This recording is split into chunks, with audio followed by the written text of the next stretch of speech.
Welcome to Matthew Felix On Air, coming to you from San Francisco, California. People who create, people who make a difference. Hope you had a great week. I did. Amongst many other things, I was busy with scheduling. Next week, cannabis activists David Goldman and Kenneth Michael Cohen will be on the show to talk about cannabis. Later in the month, Michelle Alcedo of Open House will be on to talk about the work that organization does for LGBT seniors, which is a group, quite frankly, that I don't hear a lot about. So when I heard about Michelle's organization or the organization she works for and the work that they do, I thought it would be really interesting to learn more. The following week, author and adventure traveler Anne Sigmund will be on the show. Anne has a really interesting story. At 48 years old, she suffered a stroke caused by a little-known autoimmune disease called antiphospholipid syndrome, or APS, which is way easier to say. Despite that major life setback, she recovered, and she continues to travel to remote regions from Burma to Iran to Syria to Uzbekistan. She's currently finishing a memoir called Scrambling Back about surviving stroke and resuming her travel to remote corners of the globe. And so I'm going to talk with Anne about stroke, about memory loss, and autoimmune disease, and of course, about travel. 2 new episodes of my new podcast, Words and Images, are out this week. On Wednesday, my interview with Tanya Romanoff-Amochayev comes out, and we talked about Tanya's book, Mother Tongue, which is the true life saga of 3 generations of Balkan women, including Tanya herself. Tanya is a writer, traveler, and award-winning photographer, and she was born in Serbia but spent her early years in a refugee camp in Trieste, Italy. She went on to attend San Francisco Public Schools, UC Berkeley, and the Stanford Graduate School of Business, and she also served as CEO of 3 IT companies. Now, although they had very different experiences, Tanya's story is similar to my recent guest, Nahid Fatahi's story, in that they were both refugees who have gone on to make incredible, inspiring lives for themselves. So check that episode out, and check out Nahid's episode as well, because that was a great one. Then on Thursday, in celebration of opening day of the Mill Valley Film Festival, I'll be releasing the first interview that I did with program director Zoe Elton. Now, Zoe, of course, was on last week, but back in June, we talked right after she came back from the Cannes Film Festival. And we talked about the Cannes Film Festival, what it's like to go to Cannes. We talked about film festivals in general, and we also talked about the history and evolution of the Mill Valley Film Festival and a whole bunch more. It was a really interesting, fun chat, so watch last week's episode with Zoe here on Facebook or on YouTube, and then go listen to the conversation that we had on iTunes or Google Play. And while we're at it, please subscribe, rate, and review. Help me get the word out. Again, as I've said before, that's the only way that the word does get out, and I really appreciate it. In other news, as I mentioned last week, Amazon has put the paperback version of my book, With Open Arms, Short Stories of Misadventures in Morocco, on sale. It is 40% off. I have nothing to do with this sale, so I'm not sure how long it's going to last. Normally it's $9.99. Now it's $5.99, which is even cheaper than the ebook, which doesn't happen very often. But the book has topped the Amazon Africa category as well as the Morocco one 3 times, so hopefully that's a sign that it's a decent read. And if you haven't checked it out yet but are thinking about it, now would be a great time to do so. All right, enough about all that. Let's get into today's show. Litquake is an annual literary festival started in 1999 in San Francisco that has since spread to cities throughout the country and abroad. The festival consists of readings, discussions, and themed events, and it's heralded as the largest literary event west of the Mississippi. Per Litquake's website, to date, 7,100 authors and 145,854 down to the attendee. Attendees have participated in the festival. It would take several episodes to list all the well-known authors who have attended, but we're going to talk about a lot of them today, so hold that thought. Popular demand has driven Litquake to expand further and further. As I mentioned, they're now overseas and in other cities here in the States. Specifically, they have localized editions of what they call Lit Crawl, which is essentially the culmination of the festival here in San Francisco. And as the name suggests, it's sort of like a pub crawl, a literary pub crawl. We'll talk more about that in a second. But Lit Crawls are now in Seattle, Los Angeles, Portland, Austin, Denver, Chicago, and on and on. They're also in the UK, New Zealand, a couple places in Ireland, and even Helsinki, Finland. Per their website, Litquake's mission, quote, Litquake's mission is to contribute to the creative economy at large and make more literature more available to readers of all ages through ever-evolving performances, readings, workshops, and film programs during the annual festival and its year-round programming. By commingling public life and literary art, Litquake uses literature as an agent of the public good. Jack Boulware is a San Francisco Library Laureate, a journalist, and author of 3 books, Sex American Style, San Francisco Bizarro, and the Bay Area Punk Oral History, Give Me Something Better. Jack has written for the San Francisco Weekly, Playboy, and the New York Times Magazine. He has also been a contributor to Wired, Business 2.0, Travelocity, and Salon, where he contributed a daily column called Naked World. And of course, he's here today because he is, along with my previous guest, Jane Ganal, co-founder of Litquake. Welcome, Jack. Thank you. So as I mentioned, Jane was on in July, and I'm a little concerned. I'm wondering, do you think I was too hard on her? Because she didn't, she was going to be on today. She ended up sending you at the last minute instead. Was I too hard on Jane? Did I say something? Is there some reason? Brutal. She was not expecting the interrogation. Yeah? Because she seemed like she was okay with it. But then, No, she lost a lot of sleep. There was a lot of rage. A rage, even? Directed at you. At me? And so I'm here to try and smooth. No, I live 5 blocks away. You're here to smooth things over. That's why I'm here. Okay. All right. Because, I really enjoyed my conversation with Jane. It would break my heart to think that she was filled with rage as a result of our conversation. All right. One of the things we talked about when she was here was the history, and we did, sort of an overall look at the festival because it was way too early to talk about this year's festival. So without rehashing all of that, can you give viewers just a little bit of insight into how the festival came to be? It all, for me, goes back to a Scottish bar in San Francisco. There was a series of readings that were going on in the mid to late 90s, and Jane and I were among a group of writers who would attend those and sometimes participate in them. And you never knew if you were going to be asked to do a reading or not. At the time, I was a journalist full time, and a lot of people were from different walks of life. Some people were just sort of working on things. It was just very raw. And so if you were asked to do a reading, everybody would write something new. It was just that sort of weird experimental laboratory kind of thing. And so at some point out of this group of people, emerged the idea of maybe we should do a festival because nobody's caring about us. It's the tech boom 1.0, I guess you'd call it, was sweeping through San Francisco. Nobody was caring about books, really. There weren't a lot of literary readings in the city. There were bookstore events. There was, there were things at the Commonwealth Club, City Arts and Lectures, but there wasn't a lot of stuff going on. There had been a spoken word scene in the Mission District in the 80s and 90s, but that was kind of gone by that time. And so, I don't know, we decided, let's just do something. Let's put something together. I remember going to a party, and a woman told me that she was a writer. She was asked what I did, and I said, we're starting this festival. And she said, I'm a writer. And I said, well, what do you write? She goes, right now, I write for Pampers.com. Oh, wow. So that was sort of the level of, literature. And they were great writing gigs. Yeah. If you were a writer and I benefited from them. We all did. It was like free money, basically. Because Pampers actually sponsored the first Litquake, I think. Can you imagine what a diaper content website would be? Exactly. We've had to sort of think about that over the years. But anyway, there were a lot of these people, who were getting great gigs, and then the thing crashed, and I don't know. So Litquake sort of, in some ways, rose up as a kind of reaction to all of that. There were billboards everywhere, all over the city. The cars were covered with ads. It was a heady kind of time. There were parties, tech and it was just really odd. A lot of us were writers in San Francisco, not because of all of that. We were there because, hey, Allen Ginsberg read Howl at a gallery in the Fillmore in the 50s, and everybody sat on the floor, and it was like this,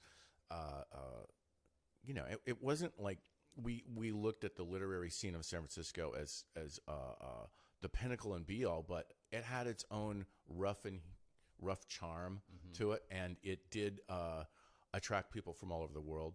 Right. To continue to move here because of city lights and all of that sort of stuff. I mean, but those readings in the 50s were those were very small kinds of things.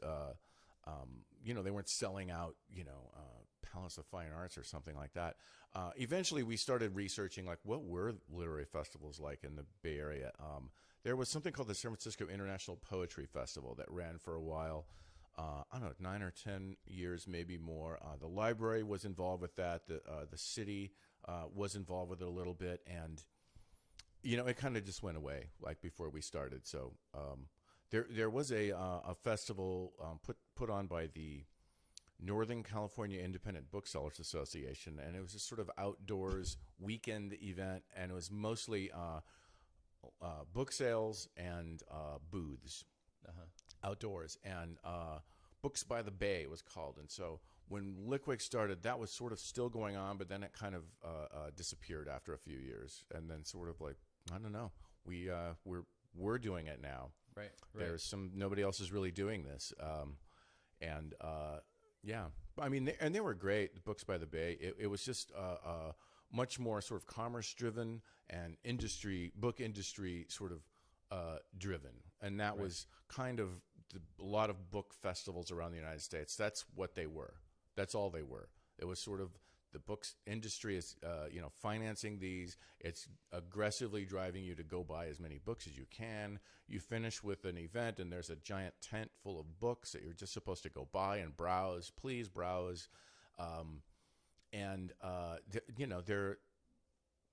We ended up being a festival of readings and live performances and this sort of performative element because there was already this book festival that was driven by the book industry with booths and panel discussions, and that was already going on. And so we sort of evolved, not independent from the book industry, but not as heavily aligned with it. Different motivation, more celebration, less of actual the literary arts versus trying to sell books. Right. It's, we're a literary festival. We're not a literary conference of book sales, right, necessarily, or even a conference of just ideas. I mean, those are sort of slightly different variations on these kinds of ideas. And so we always try to, remember, let's not make it boring. Let's not make it boring. Well, it's not boring, and clearly you struck a nerve, because I just want to list some statistics really clearly here that show your growth, that show the growth of Litquake. I know that was a long answer to one question, so sorry about that. We've got plenty of time. Okay, we've got plenty of time. I can hear the comments typing already. We can make this a multi-episode if we need to. But let me just chart, because it's really interesting how quickly you grew. So 2002, it wasn't initially called Litquake, became rechristened Litquake. 2003, you had 100 authors over 4 days. 2004, you had 175 authors over 9 days. So that's just in 1 year, you almost doubled. You essentially did double time-wise, almost doubled with authors. 2005, 9 days, 250 and 250 authors, 7,000 attendees. 2006, almost 8,000 attendees, 300 authors. If we fast forward to 2017, last year, do you know the stats off the top of your head? No. Okay. I've got them here. I know you do. I just didn't know if you would know. Because if it were my festival, if I had started this, I would be so proud I might actually know these. So 9 days and nights, which we already know. 850 authors featured last year. 14,300 attendees. 180 events in 160 venues.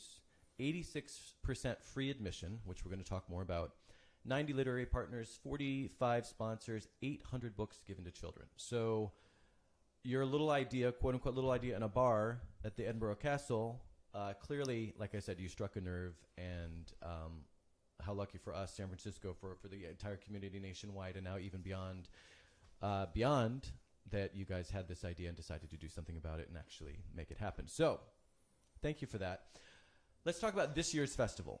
Okay. Because like I said, talked a lot about kind of the big picture with Jane, and there's plenty more that we could talk about. But let's focus on this year's festival because it's happening. It's imminent. It's happening Thursday, October 11th through Saturday, October 20th. So other than the specific programming, and we are going to talk specifically a lot about the specific programming, any big changes this year insofar as approach, or is it really just that the changes in the programming, or are there any big differences? Well, we added one more day. Oh, you added one more? Yeah, because it's 10 days now. I did notice that. I counted. We consolidated a lot of our international programs into a weekend of events. We're using different venues all the time, like, as things become available to us. Gosh, I don't know. It's the programming is so different every year that it's not like the same festival at all. Well, one question. I noticed there are a few events in Oakland and Berkeley. Have you done that before? Or is that always? You always do that? Okay. Actually, this year, for whatever reason, we have fewer events in the North Bay, South Bay, and East Bay. Okay. And you do stuff in Marin as well? We have in the past. Okay. People, we don't have staff from San Francisco who go up there, but people up there put them together. I don't know why that is necessarily, but it seems that more of the festival is centered in the city itself this year. Okay. So that's something different. And the only thing that I saw in the program specifically called out as new is the first ever Lit Crawl book fair. That is new. So that is new. Can you tell us just a quick soundbite about what that is? The Lit Crawl runs 108 events in 4 hours and through the Mission District, right. And that's massive. Like 10,000 people attend that, and right. it's. But the book, people are jaywalking. It's quite mad. A lot actually, of people get hit by cars during Lit Crawl. Never an injury. Okay, good. We knock on wood for that. But yeah, I shouldn't even joke about that. We decided to do some sort of book fair that is. I don't know, that matches the personality of the Lit Crawl specifically. Okay. So this is not a book fair where major publishers, are invited to buy a booth. This is a fair. There's not enough room really for everybody. We've had to turn down many requests for people who would like a table, but it's small presses, it's small reading series.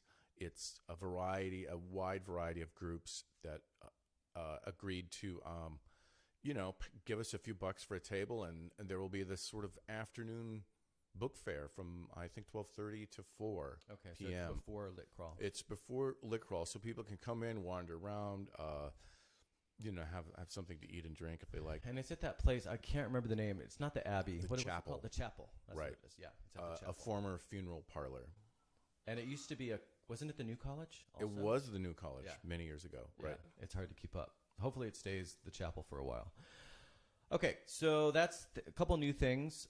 Let's talk about, I looked on your website, obviously preparing for today, and you have 42 what you call featured authors and participants, and those presumably are the ones who are doing maybe the biggest events or they just had the best photos. They had the best photos. Well, that makes it easy, but 42. And their photos were amazing. There are a lot of handsome, beautiful people participating. So there's the 42 featured, but then you also have 155 additional normal, I don't know what we're going to call those, other, we'll just say, well, if we say other, that doesn't sound like we're giving them enough credit. But anyway, 155 additional, let's say, authors and participants on the website, just that are kind of, again, featured, even though they're not in the featured category. I'm bringing all that up because I'm wondering, as I was preparing for today, I wanted to research all the authors and everyone who's participating. Of course, it very quickly became obvious that there was no chance in hell that I was going to be able to do that, given those, because that's just a fraction of the overall number of authors who are participating. Right. But my question, which I'm finally getting to, is how do you guys choose? Because that is such a large number, and I know that you've already whittled it down even to get to 42, and then that 155. Right. What's your process, just at a high level? Well, first of all, I should say that sort of featured author and then other author is merely a feature of the software. Oh, and really? That is not in any way a committee-driven decision whether someone is a featured author or not. Interesting. It's, people putting the website together thinking, well, this is a coup to have this particular author. Let's make them a featured author. I wouldn't read into it any more than that. Okay, all right. There's, I don't know, 800 or 900 authors this year. Right. And the Lit Crawl typically has 500 of them. Right. Roughly. Yeah. So there's, what is that, 300 to 400 people are featured in the festival up until the Lit Crawl. Yep. So what's your process for coming up with those 300 people? Because again, that's just a massive amount. It's a lot. People know us. They come to us with ideas. We work with publicists and book publishing houses in the various imprints. We work with them all year round. Sometimes we're emailing them in January. We're contacting them. We're asking when's your catalog. The catalogs for fall releases in the book industry typically are published in April or May, and then at that point you see who has a book coming out and might they be on tour doing a West Coast tour of the United States, and might they be really interested in doing Litquake as opposed to some of the other outlets they could do. So there's that element, and then there's just the element of people that we know who have books out, who we chase down in the corners of the globe. Michael Scott Moore, for instance, who has this new memoir about being imprisoned by Somali pirates. Yep. We worked with him directly. We didn't go through his publicist or anything, just because he's a friend of Jane and mine from years ago. Yeah. So there are those connections. We have a submissions process that opens up in January or February each year, and people submit ideas over the transom to us, and we always accept a number of those. Sometimes venues, bookstores bring us ideas. What do you think of this? We work with a variety of consulates. We meet with them each year and see which authors their country is touring in the United States. Yep. Or is there a hot book that we know about that is attached to that country and that consulate might be interested in creating a tour. So they're really coming at you from all sides. I mean, and we're reaching out to them on all sides. And then there's a massive online catalog of every single book publisher catalog in the United States for spring and for fall, and you just scroll through those. It's so time consuming. Yeah. It's so nerd like. Yeah. And there's, I don't know, it really kind of comes from, you really have to keep your ear to the ground.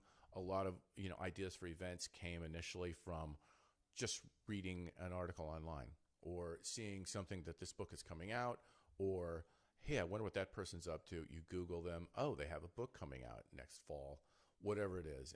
So it comes, and then sometimes we also track 1 year, 3 year, and 5 year lists of ideas for events. And as we come across an idea, we'll just throw it into some data sheets and return to it later. Some of our events are based on those ideas because, hey, it's the anniversary of whatever this year. We've done a number of those sorts of anniversary events for authors or books. Right. And it has nothing to do with the book industry. It's just an interesting date, interesting book. There's an audience for it. Let's make it happen. Yeah. Let's push it through. Yeah. And, usually you can get a bunch of fanatics on your side that are fans of that particular entity, whatever it is, and it comes together. Yeah. Yeah. All right. Well, let's talk about some of the big events that have come together. So I'm just going to, like I said, just throw them out there. I'm just going to throw them out there, some of the big names, and then we're also going to get into some of the other stuff, some of the things going on at Litcrawl and the other events. But Michael Chabon, how do you say that name? Chabon. Okay, there we go. I've heard him speak. I've read his books. Okay, Chabon, thank you. With filmmaker Arwen Curry. Can you tell us about that event? Arwen is a filmmaker who lives here in the Bay Area. She did this film documentary about the author Ursula K. Le Guin. She was friends with her. Ursula grew up in Berkeley, lived in Oregon, just passed away earlier this year. She interviewed a number of people to make this documentary, Michael Chabon being one of them. Yep. We asked her if I can't remember if she came to us or we reached out to her. But in any case, this is the Bay Area premiere of the film we're doing at the Alamo Drafthouse for Litquake. And she'll be in conversation with Michael Shaven. And that is that was her idea. We asked her if you could have anybody you'd like to, chat with about the process of making this film. She suggested Michael, and we thought, great, let's do it. Yeah. It is by far the fastest selling film of the 4 we're doing this year for the festival. Okay. We were wondering, is there an audience? And the Alamo Drafthouse said, yes, there definitely will be. Let's do it. 330 seats. So we anticipate that will sell out. Excellent. Okay. And that is Thursday, October 18th from 7 to 10 is when that particular event is. Okay. 2 other local big names, Amy Tan and Armistead Maupin. Am I saying his name right? Yes. Okay. Which is an anagram for something. It's a pseudonym. Is it? Yeah, I don't know if you knew that. Well, it looks like a French name to me. I just assumed Maupin. It looks like, even though that No, I don't know what his real name is. Yeah. But okay. he is from the South. He moved here in the Yes. 60s or 70s and Yeah. wrote for the Chronicle, and Tales of the City rolls out of his columns. And anyway, both he and Amy have been associated with Litquake for many years. We have featured them on and off many times, and both of them have books this year. And we asked both of them, would you like to do something special? What if you were in conversation with each other? And they said yes. Cool. And they do know each other. I think it's also selling really fast. That's going to be a big event. Yep. We did not call it Amy and Army, but we thought about it. It's not too late. Well, I guess it is too late. The programs have been printed. All right. That would have been a good one, though. And both of their books, interestingly, they're known for being fiction writers, but both of their books this year are memoirs. Yep. So his was Logical Family. Right. And is The Valley of Amazement... I don't know. Oh, you're going to ask me for all the all book right, never titles? mind. I don't know. I'm not. I'll have because to, I don't know either. All I know is that Logical Family was his memoir. Right. So that event, Amy and Army, or what were you saying, Amy? What was the nickname? Amy and Army. Yeah, that we Amy did and not Army, call it that. We're not calling it. Is Friday, October 19th from 7 to 8:30. All right. Another. I don't know if they're. I guess they're both local as well. Dave Eggers and Mokhtar Alkhanshali, the monk of Mocha. Right. Mocha. Right. Dave has appeared, on behalf of this book, pretty much all year. It came out earlier this year. He does Litquake whenever he has time. He's a very busy guy, but he's been doing our festival since the early years, and he was available. And we thought, great, let's do something around this book, and that will be at the Mechanics Library in their main floor, so there'll be a lot more room with the picture windows for people who haven't seen him yet, and you can actually see him in conversation with the person that he wrote the book about. Right. Okay, so another this guy is not local, and this I'm kind of embarrassed, I'm kind of not, because it just is what it is, but I finally saw The Sopranos. I finally watched The Sopranos just over the past year. And have you watched The Sopranos? Oh, saw the whole series. Yeah, okay. Because I sort of felt as if I was the last person to see The Sopranos. And so, you wonder, because that series happened quite a while ago, like 10 years ago or even more. So you kind of wonder if the actors are still out there doing things, and because I don't really watch any network TV. And so I was surprised to see Michael Imperioli. I can't remember his name on The Sopranos. He was one Christopher. of the main, Christopher, that's right. One of the main characters. Now I can remember his girlfriend saying it, the way she always said it. He has a new novel out, and it sounds really interesting. Yes, his can first you tell book. us? Right. Yeah. So can you tell us about that? Well, he had written for film and TV. He actually wrote and directed a few of the Sopranos Spike Lee episodes. also, yeah. Right. He was friends with Lou Reed, the rock musician. Lou Reed passed away, and this novel is based in part on his friendship with Lou Reed as a young man in New York. Yep. And that opportunity was really interesting for us. We did not know about this book. We'd heard about it. We weren't sure if he was even available. He actually lives in Los Angeles. He's not a New York guy. I would have thought he was a New York guy. He lives here now, and so it was a lot easier to sort of put it together. Yep. And he will be talking with Tom Barbash. Tom Barbash, right. Tom is a a writing professor and also a well-regarded novelist and nonfiction author, and he had written a short story that was selected for the NPR program Selected Shorts, and Michael Imperioli was the actor who actually read his story. Okay. So they know each other already through that connection, which is interesting. Yeah.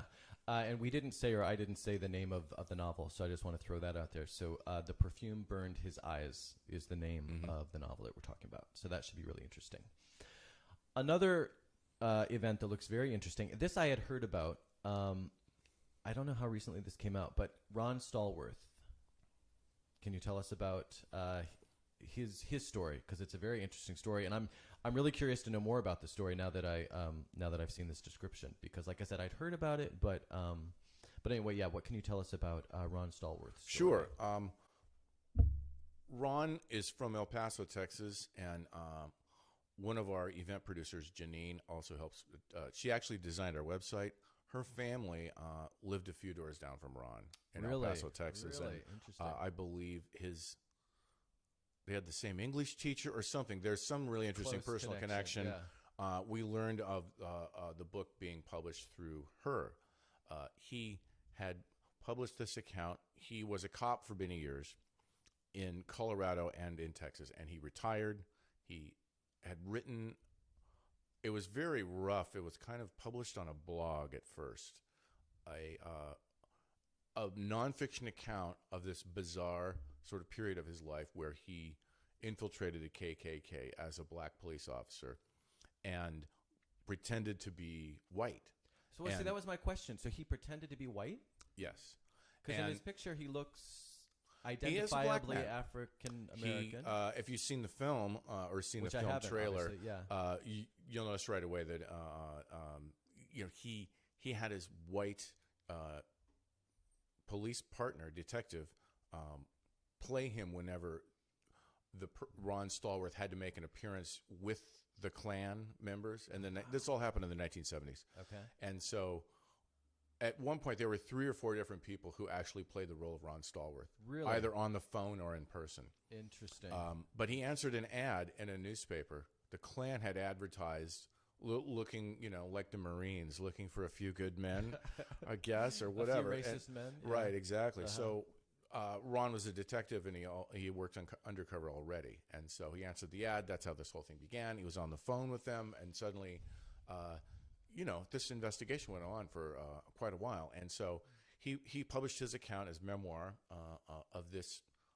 It's an amazing story. It sounds the fact that it actually happened, and he was on speaking terms with David Duke, the head of the Klan, at one point, and they knew, he knew his members of his family, and they were having these friendly chats. That's insane. It was really amazing. And it just makes me nervous to even hear about it, because even just listening to you talk, I keep thinking, well, how isn't he going to get caught? Isn't he going to get caught? Right. So most of it was over the phone. Yeah, but but when his police partner would appear with the Klan and go to these rallies in their living rooms, nobody noticed that his voice was different. Say, the voice and right. So interesting. Ron eventually, I'm not sure if Spike Lee and Jordan Peele saw the book in this rough blog form. It was initially published by a police and firemen's book imprint. It was really small, very specific, very sort of niche market. I don't know if that many people read it outside of the police and fire communities.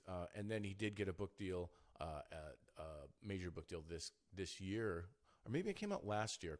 But anyway, nobody knew about this book until Spike Lee got a hold of it. Mm-hmm. So they bought the rights to the book, and I've met Ron and his wife. They're great. They're great people, and he has a crazy story. And now everyone knows about it because Black Klansman is such a hit film, and so he will be speaking at Litquake. Are you screening the film too? There's a film screening. I'm trying to remember. I believe the conversation is after the screening of the film. Yeah. Film screens at 7 p.m. on preceding the conversation will be a screening of the film. Right. Yeah. That's our opening weekend, Saturday, October 13th at the Alamo Draft House. And Ron will be in conversation with Michael Warr, who is an artist and a poet. He worked at the Museum of the African Diaspora for many years. He has a really interesting website called The Armageddon of Funk. Okay, that sounds cool. Yeah. I think they're going to have a great conversation. So, all right, so let's do one more of these. I have a few more, but sure. In the interest of time, let's do one more. And this one is John Freeman and author Rebecca Solnit are talking about power, right, which just seems really timely and important and interesting. Right.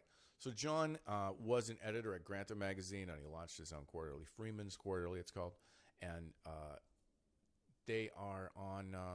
They're publicizing the most recent issue, which is titled "Power," and so Rebecca and we'll be talking with John about that. That's City Lights bookstore event. It's free, and anybody, just walk right in. Walk right in.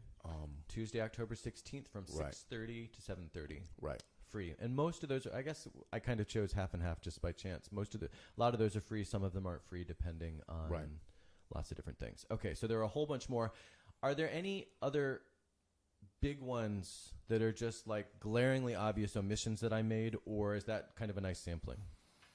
I mean, because like I said, I had several more, and I didn't really have a lot of rhyme or reason to how I chose those. Just some names I recognize, some subjects that seem interesting. Is there anything else that that's an okay sampling? I could go on for like an hour on each night of the festival. But like I said, we'll have to have you back tomorrow for that. All right. So let's move on then. Let's talk about one thing you guys do is, and I guess this is just sort of a way of organizing some of your events. You have what you refer to as panels, but it seems like the panels are really, like I said, sort of categories. So you have 3 different panels. You've got Art of Writing, Pursuit of Publishing, and Words from Around the World. Right. So can you tell us, let's just start with the first Those are all happening on opening weekend, too. Oh, they all happen on opening weekend. Right. Okay, so that's also part of, I guess, what distinguishes them or what have you. So Art of Writing, what's that about? It's something we've been running for many years. We invite people authors who have new or recent books, broken up into categories which seem to make sense at the time. There's always art of the novel. Sometimes there's art of the short story. Sometimes there's art of the YA literature. And it's a panel discussion with short readings amongst these authors about what constitutes the art of writing this particular form, telling this particular story. It's definitely for aspiring writers. They're very popular. We've actually sold out of our Pursuit of Publishing panels, which is a companion series to the art of the writing. And those are sort of nuts and bolts advice in various categories of how to get published. Yep.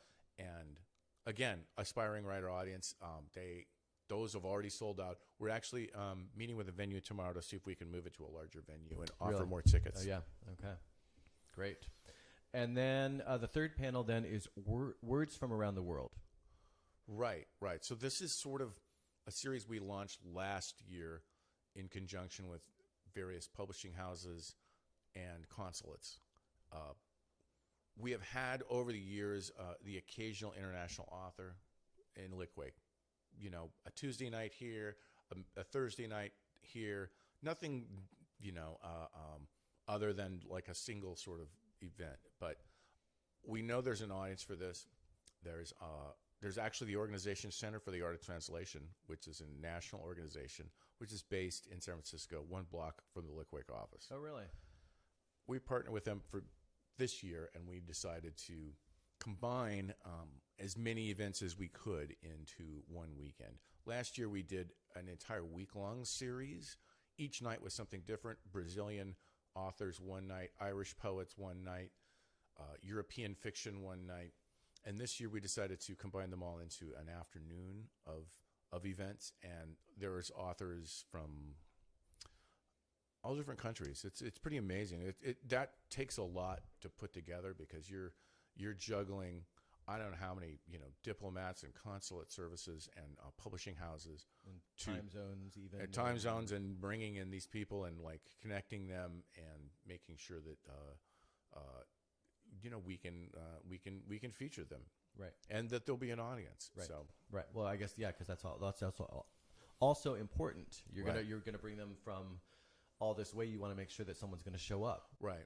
There's nothing like flying across the ocean to to speak in front of four people. Well, how do you know though? How do you know if there's going to be an audience? You have no idea. You have to trust your own judgment. You ask around. You read up on these authors. Talk to the publishers why they published this person or published the translation of this person. So yeah, it's a kind of a variety of things. It's another way of curating the festival, except that you're depending on a lot of other entities. Yeah. You can see the list of people who are the partners of this. It's astonishing. There's so many different moving parts to it. Yeah. So let's mention a few of these because Sure. there is a really interesting group here. So this is a name. I know I've already struggled with a couple names, but this is one I'm really going to struggle with. Akwaeke Emezi. Is that Sure. even remotely close? Sure. This may be as close as you can get. I don't know. Right. Selves are not gods or spirits. So they seem like an interesting, like they have an interesting story as well. Definitely. Like so many. South African, trans, recently within the last week, no longer identifying as her, now identifying as they. Right. This is in partnership with the Museum of the African Diaspora. We brought that idea to them. They thought, oh my God, we have to do this. So Akwaeke is actually on the cover of the SF Arts publication, which appeared today in the Sunday New York Times. Perfect. Huge. Perfect timing. Full page photo of her on the cover. Yeah. Him. Them. They. Them. Yep. That is, that just seemed like a really interesting, I don't know, it's kind of a mirror of society to see that sort of, non-binary sort of gender authors. We have also, too late for the printed publication, this French author named Edouard Louis, who is only in his mid-20s, and he's written an amazing book which is sort of tearing up the publishing industry this year called History of Violence. It's a novel, but it's largely autobiographical about how he was raped as a young man. Oh, wow. And it's very visceral. It's astonishing story. The English version was just published, and the French consulate contacted us the last minute, and they were able to help arrange for his West Coast tour. And so we were really excited. We had wanted him for months and months and months, and we kept hearing, not going to be able to do it, not going to be able to do it. So at the very last minute. So his event is not listed in the program, but it is online. Okay. All right. You heard it here first. Go online, get tickets for that event, because that is a ticketed event. Yes, right. Okay. At the Modernism Gallery, Art Gallery. Where's that one? Modernism. It's on Eddy Street. It's sort of in the Tenderloin. Yeah. Very interesting art space. Yep. Okay. So there's a lot more in the what do we call that? The world category. You had a better name for it. Words around the world. Words around the world. A lot more worth mentioning there. But let's jump to Litquake at the Alamo. We've already mentioned the Alamo a few times here. But the Black Klansman event takes place at the Alamo. Worlds of Ursula K. Le Guin takes place there. But then there's another one that takes place there that looks like a lot of fun. One Dumb Guy, Kids in the Hall with Paul Myers and Dave Foldy.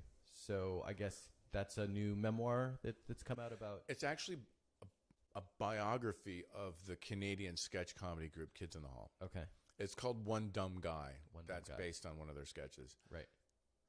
The author's Paul Myers. He lives here in the Bay Area, in the East Bay. He's participated many times in Litquake prior. He alerted me months ago that this book may or may not be available in time for Litquake. It was published by a Canadian publishing house, and at the very last minute, we learned that yes, the book would be available in time. So we went to the Alamo Draft House and said, "Are you interested in doing this event with as many of the Kids in the Hall members as we can find, who are available, and screen their film Brain Candy?" Yeah. And the Alamo said, "Of course, we've been wondering about thinking about screening Brain Candy anyway. It's a perfect idea." Yeah. And Paul set us up with Dave Foley, who is one of the members of the Kids in the Hall, who lives in Los Angeles. Very easy trip for him. And so the two of them will discuss Paul's new book, and then we'll screen Brain Candy after that. So that'll be a lot of fun. That'll be a Yeah, lot of there's fun. the kids in the hall. Their fans are rabid. Yeah. And I actually went and binge watched a bit of Kids in the Hall last night. Did you? Yeah. Yeah, I didn't watch it when it first aired. Yeah. And it's they got away. They got away with a lot of things. They really did because I don't know why. Just because they are who they are. Because they were smart enough about it, or who knows. All right, so that'll be a great one. Lots of great ones. Let's change gears here for a moment, though, because you do, again, so many different things in the festival. And so my hope here in this hour or so is to try to give people a good overview of kind of what you have going on. So another part of the festival is, or parts, is Kidquake and Teenquake. So can we just quickly touch on what those events or those programs are about? Sure. The Kidquake programs take place at the San Francisco Public Library, and it's essentially a destination for San Francisco Unified School District public school classes to sign. The teachers all sign up in advance, and then they bring their students to the library. And then we prepare workshops and author presentations and activities for the kids. This goes over 2 days, and then every child gets a book too. Yeah, which is awesome. And I've attended a few of them, and it's amazing. I mean, first of all, it's amazing to these kids just roll in from BART and they just storm the library, and within like 20 minutes they're in costumes and they're acting out some sort of Greek tragedy or something, or they're drawing stuff, or they're listening to authors. A lot of the joy of it is that some of the kids have never owned a book before. So this is the first book that they get. And private schools ask to sign up for this all the time, and we say no. Yeah, it's for the public schools. Yeah, that's great. They don't have the money. Right, and that's part of the point, is to give them this opportunity. Right. And again, just for some perspective, I think I said this in the beginning, but it's 750 books, or 800 It's books 800. went out last year. 800 books are given out each year, right? Yeah, which is that's kind of the fantastic. maximum. It could be larger. It could be its own festival. There is so much excitement around kids' literature in general. Yeah. The book industry, that's one of the big growth areas in the book world, are books for children. Yeah. And we just don't have the capacity. The library can only hold so many people. Yeah. We have like a dedicated group of Kidquake producers, and really they can only do 2 days. Yeah. And we're sort of like, okay, well, we're not a children's literature festival. This is probably going to have to remain that size. One component of Litquake, right? Yeah. And the Teenquake is sort of a kind of a free-floating series idea that kind of goes all over the place. Sometimes we have Teenquake Olympics where everybody gets an award. Sometimes there's events in different cities. Different cities too. Well, Marin, Bay Area cities? Yeah, Bay Area stuff. Yeah. And this year, I believe there's 2 or 3 events that we have an open mic for under 21 at 826. Right, 826 Valencia in the Tenderloin. and then there's 2 authors. They're actually a married couple, Tahere Mafi and Ransom Riggs, and that's at Books Inc. Opera Plaza, and that's going to be huge. That'll be a packed out thing. It's I can't remember. It's Friday, October 19th. Sorry, I'm like thumbing through here. We were able to add it. She writes YA literature, the Shatter Me series, and her husband Ransom Riggs wrote the Miss Peregrine's Peculiar Children novels. Oh, okay. And they both live in the Bay Area, so we were able to get both of them together. And that was kind of a last-minute addition, too. Not Your Mother's Book Club is this group that we partner with to present that event.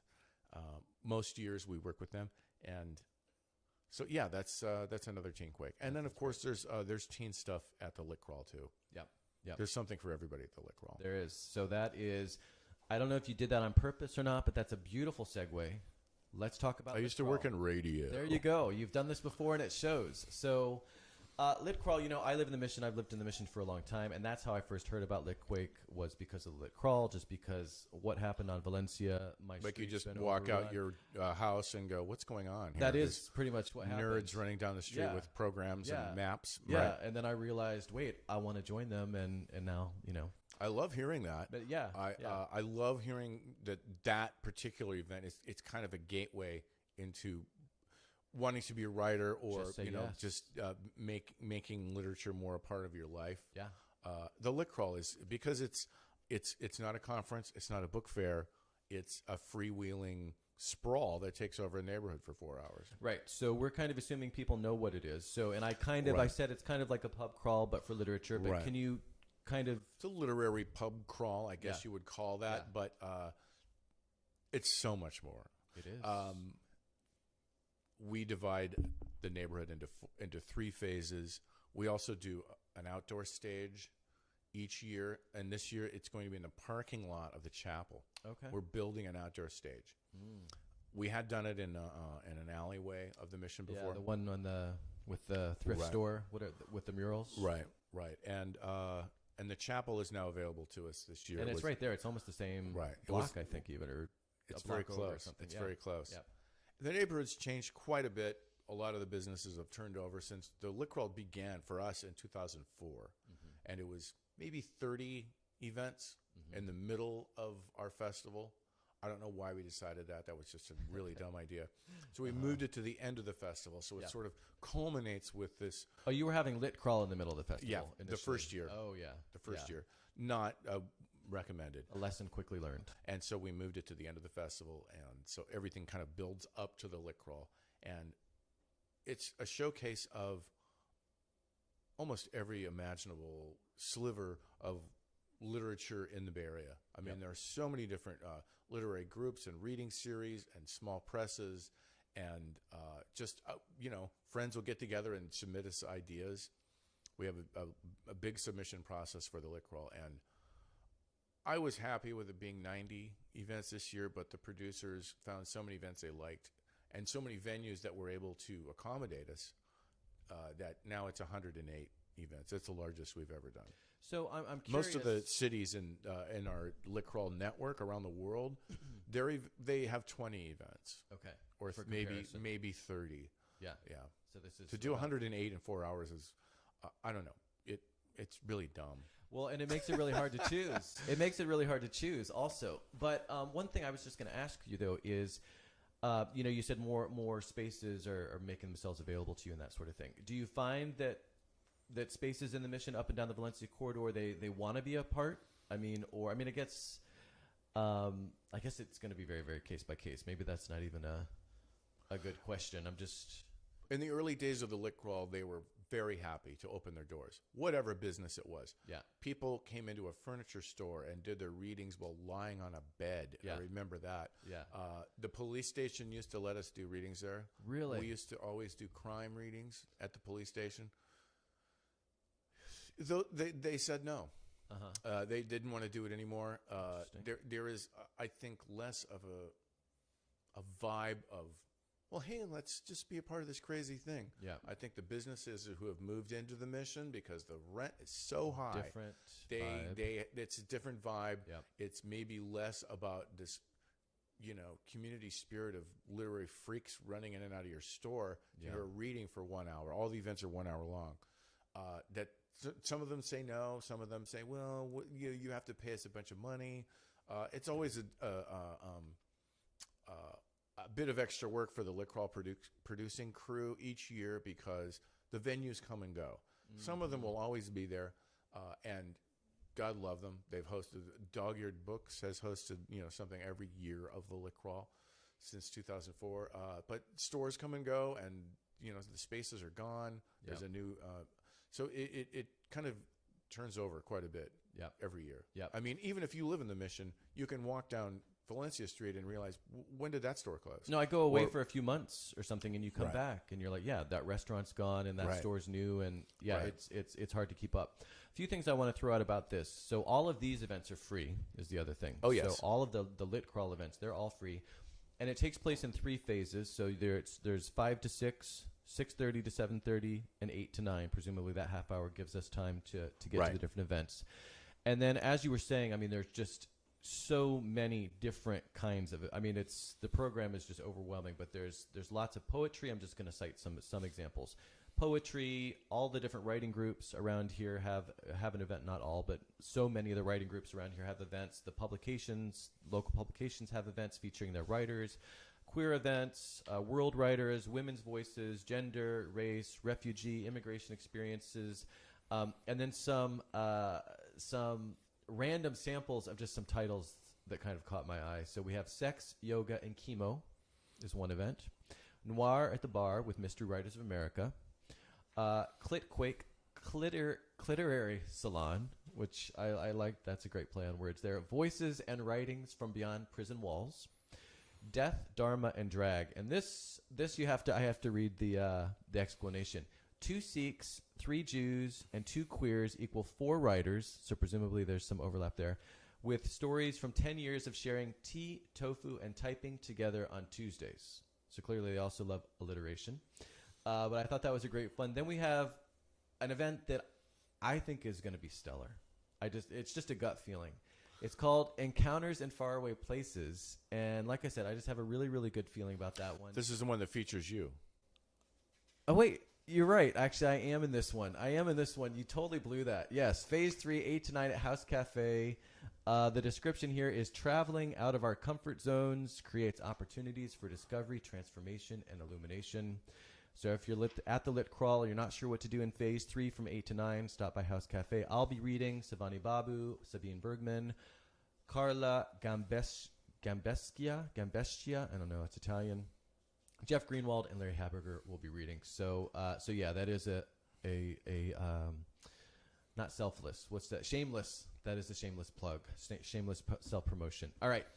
The other thing that I want to make sure I mention, because Matthew DeCoster is going to be on this show in 2 weeks to talk about it, so I don't want to talk too much about it, but another thing, it is an event at Lit Crawl, so I just wanted to at least mention it, is Literary Deathmatch. It's not at the Lit Crawl. Oh, it's not? It's in the middle of the week. Actually. Oh, sorry. It's in the middle of the week. Okay. Yeah. All right. I got that wrong. So anyway, can we just touch on Literary Deathmatch? Because sure. It's kind of it didn't start in San Francisco, but it gained a lot of initial popularity. It was initially a project of Opium Magazine, a literary journal, and they invented this kind of a nightlife variety show. Game show where writers are judged on their 3 different categories of their readings, and there's judges and there's writers, and it's quite popular. It's been going. They pitch it to us every year at Litquake, and I've seen Literary Deathmatch in other cities, and it's kind of a sight to behold. It's a series that the founder kind of flies all over the world and does it at various book festivals and literary. Todd Zuniga. And Adrian Todd Zuniga. Yeah. Yes, and he has a new book out. He has a new book out. I'm sure he'll tell you about it. I'm sure he'll tell us about it. Or I'm sure Matthew will tell you about it too. Yeah. Right. And you're right. And so Matthew is right. And He's Matthew is the producer of that event, the right? San Francisco event. Mm-hmm. All right, so I have never been to that, but I am going to go this year, so I'm looking forward to checking that out. And what I was surprised in their reel, their press reel or whatever, they've got lots of big stars. I mean, it really seems like it's. That's what they shoot for. Yeah, exactly. Yeah, that's the target. Okay. All right, so we are running out of time, but there's one thing I want to talk about before we wrap. Really, things up. we've like gone that far. I told you before the show started. He said, "How are we going to go an hour?" I said, "Everyone says that," and then at the end of the hour, everyone says, "I'm only at page 25 on the program." I mean, I think we could talk about it. We're going to film more episodes after this. We're going to wrap this up, and then we'll do 5 more episodes. But as we've mentioned several times here, and we've alluded to in other sort of indirect ways, so much of what you do. Last year, 85% of the events that you did in the most expensive city in the United States were free. So that is not easy. And that is 85%. So you have to work to make that work. So how do you manage to do that? Right. Well, we live in the most expensive city in the United States. Not everyone who's interested in writing and literature, works at a tech company and has vested options and is retired, at the age of 27 or whatever. Right. Not everyone is like that. And we were writers. We still are the founders. We understand that a lot of things, are expensive for people who are young and you're interested in writing and you want to get inspired. And so we've always tried to keep as much of the festival was free everything was free for as long as we could stand it. And then finally we had to start renting venues and charging admission. And that's so just because some of the things are so big that you basically needed to right. I mean, we used to use the Herbst Theater. We had to rent larger venues because of we'd come up with these ideas for a show. We did a 50th anniversary of Howl the very night Ginsberg first read it in 1955. Nice. We did a 50th anniversary 50 years to the day later. Nice. With the entire Howl reading from 1955 recreated, including Michael McClure, the poet, who was actually at the original reading. He came out and read the same poems he read 50 years earlier. Wow. And somebody else read Gary Snyder's poems, and then we had a video of Allen Ginsberg from a new documentary nobody had seen, reading Howl. That was massive. Every beatnik in the Bay Area came out for that. It was packed, and you can't do that for free. Yeah. There's so many costs with some of these big theaters in San Francisco. There's union charges. There's a lot. We have found that those events are hard to pull off unless you really have a great idea. And a lot of our events are smaller by design. Well, one statistic that I read somewhere on your website or in a program or somewhere, I don't think it was in your program, but only 2%. So let me back up here. While 18,000 people attend Litquake events every year, 18,000, only 2% make meaningful donations. Yeah. So again, that just shows we really appreciate that they're free, but I just want to let people know that given that you do need funds and that this doesn't just happen, you're giving so much, you're making so much of it happen for free, but there are costs. There are absolutely, and it's more expensive every year right. because the cost of living is so expensive in right. San Francisco. Right. Most of our staff doesn't even live in San Francisco anymore. Yep, exactly. So tell me about lattes for Litquake then. So how, if I am a person and I want to raise this 2% statistic to and help out, how can I help out? Right.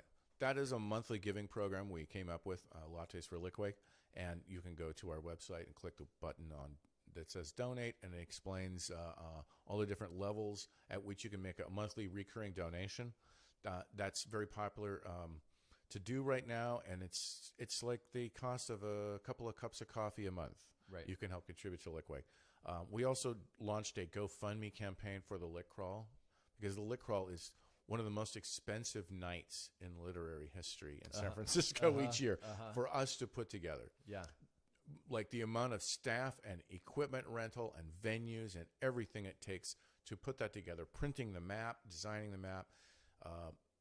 And there's an army of volunteers that help produce this. Yep. It's astonishing Yep. that it comes together every year. Mm-hmm. I think it was Dave Eggers said once that he could not imagine the Lit Crawl originating in any other city besides San Francisco. Mm-hmm. There is a community spirit here where people like to pitch in for a worthy cause. And so we launched a GoFundMe campaign this year. We've never asked for money before for the Lit Crawl. Since 2004. Yep. We've never once did a special just donate to the Lit Crawl. It was always sort of included with general donations for the rest of the festival, but we put a goal up of 10,000, and we're probably at 7,000 right now. And I think there's matching for that through October 15th. That's right. If I recall. So tell us about that. So there are a couple of anonymous donors who are willing to match the funds. Anonymous, capital A. Right. Damn, I was hoping for like an exclusive here. Okay. And we'll see how that goes. It's actually most of the contributions are $10, $20. It's because people still want to see this happen. Yep. It's just that it costs us more and more to do. And there's no way you can ever charge for Lit Crawl. There's no way. If you blocked off the street and hired, police and porta potties, it would just be a nightmare of logistics. Or people at the doors of every venue trying to get tickets, or that's just not going to work. Right. Yeah. So we asked for we have asked for donations at the Lit Crawl itself. It's very difficult to do. We have donation buckets. Right. We do, we accept through Venmo. If people would just want to hit a Venmo and send us, they can do that as well. And so this, covers the $15,000 to $20,000 it costs us to do the Lit Crawl. Okay. Well, if you're at 70% ish, Right. And you still have 2 weeks looking at the date because it's Right. through the 15th for the matching, donation Exactly. matching. Exactly. So people, you got 2 weeks. Get out there and contribute so that they can get their matching because it's a worthy event. It's a great event. You're going to go anyway, so you might as well help them to be able to keep doing it. Right. And if you go to our social feeds, that GoFundMe post is pinned to the top of every one of the pages. Okay. And something else you just mentioned along these lines are the volunteers. So tell us a Right. little bit about what the volunteers, what that program is like, and how, if I want to volunteer, how I would do that. We have a button on our website, volunteer. Just click that, and you'll go into Sign Up Genius, I think is the software we're using. And we have a crew of volunteer coordinators, and we'll offer you various events where you can assist in producing the events. You get to see the events for free all week long. All of the events, however many events there are during the festival itself. Not quite 100, but close. Mm-hmm. And then the Lick Crawl too. You can volunteer at the Lick Crawl, and we would love for you to especially volunteer at the Lick Crawl because it's always a challenge to staff it. Yeah. There's 108 events, So, and, it's a big fun night out, and we have a big party afterwards at the chapel. Yeah. It's free. Everybody can come. So okay, free party. All right, and we just mentioned the website a couple times, but we haven't actually said what the website is, so let me say litquake.org. That's right. The website. So get to litquake.org to volunteer, to donate, to check out the program. It's all up there. Right. And also to check out some of the events that you mentioned that weren't in the actual printed program yet. Right. So. The online schedule is always the most current.